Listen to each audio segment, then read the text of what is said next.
Dear parents, aka baby boomers and Gen Xers, you know what's really unfair and even a little bit hypocritical? When you all criticize and critique us and talk down on us, millennials, and the generation that come after us for not doing things that you all didn't do when you were young and for doing things, stupid things that you all actually did too. The thing is this: oftentimes people talk down on the millennials and we're so criticized and like as a whole we're generally put into the same category. But the thing that people fail to realize is if the millennials are a certain type of way and it's a negative type of way and it's across the board, then that speaks directly to the parenting of that generation, which was done by guess who?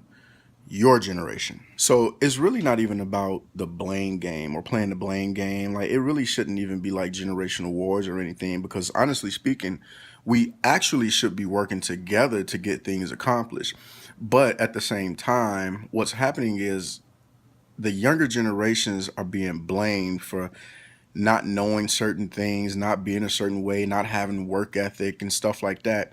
And those are all things, everything that I hear the younger generations criticized for are all things that are supposed to be taught by their parents, aka the generation responsible for instilling those things in us. So if we collectively as a generation are lacking in any specific area or specific areas, then that speaks directly to the parents. And so if you're frustrated about millennials not having certain qualities, then it's time to really look in the mirror.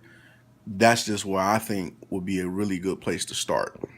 Another thing that has to be taken into consideration is oftentimes it's unfair analysis going on. What people do a lot of the time is they're in their 40s and 50s and they look at us in our 20s and 30s and they say, well, you should be this, you should be this, you should have this accomplished by now. Not even acknowledging the fact that you didn't even have that accomplished when you were in your 20s or 30s.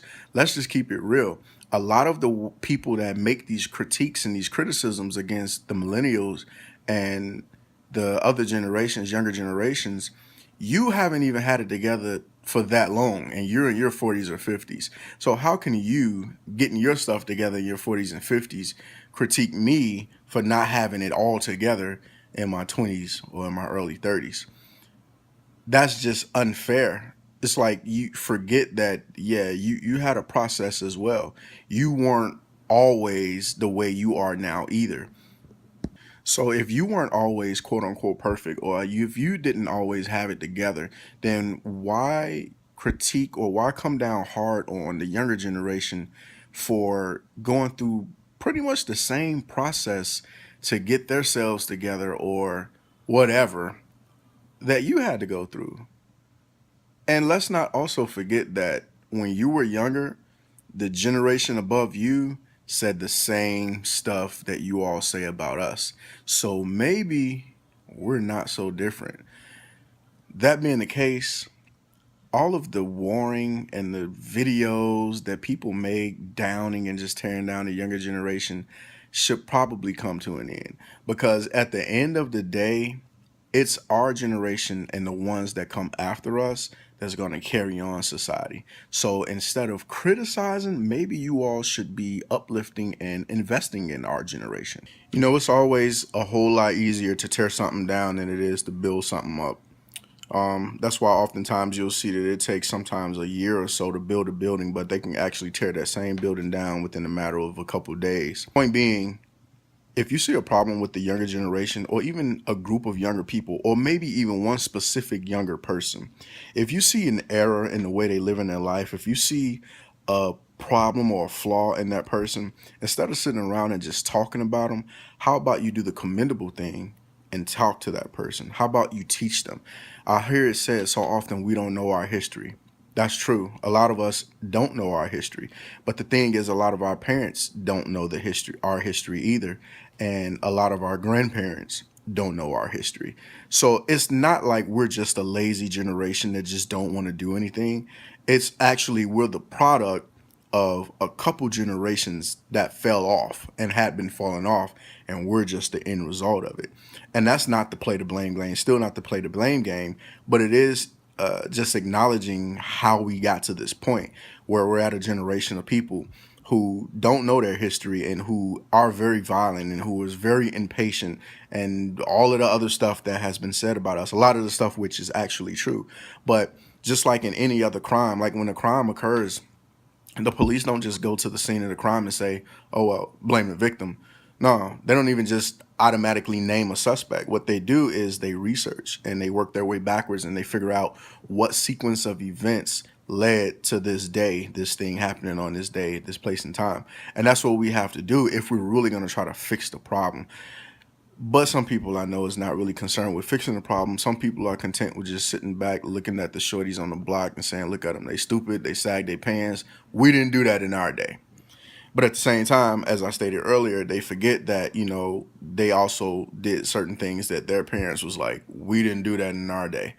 Think about the music. The music of the young people nowadays is highly criticized, and granted, my opinion is that a lot of it is trash, but it's highly criticized. And I oftentimes hear people say, older people say, oh, well, that's not real music. That is, we had real music back in our day and this, that, another, which is okay. Granted, if you like the music back in your day a lot better than the music of today, that's cool. However, your parents didn't like your music either, because a lot of y'all came up on that disco and house music, whereas, your parents was listening to Smokey Norfolk and Etta James and all of that. So they probably had the same type of critiques on your music and your clothes and the way that you talked, jive, turkey, and come on now. Let's just be realistic. You guys have to start giving the younger generation a fair chance. You have to stop being overly critical of the younger generation for doing the same exact things that you all did as youngsters. And you have to give the younger generation the time and space that we need to properly mature and grow just like you did. And also just accept the fact that we're different. I mean, if we can accept the fact that black people in America is different from black people in Aruba, for example, we can accept the fact that there's similarities, but there's also differences. So why can't we accept the fact that Generation X is just different in our desires and the way that we do things, or even the way that we think, than the millennials? Why does it have to be a war? Why does it have to be, if you don't think the way I think, if you don't act the way I act, then you're wrong? Why is that?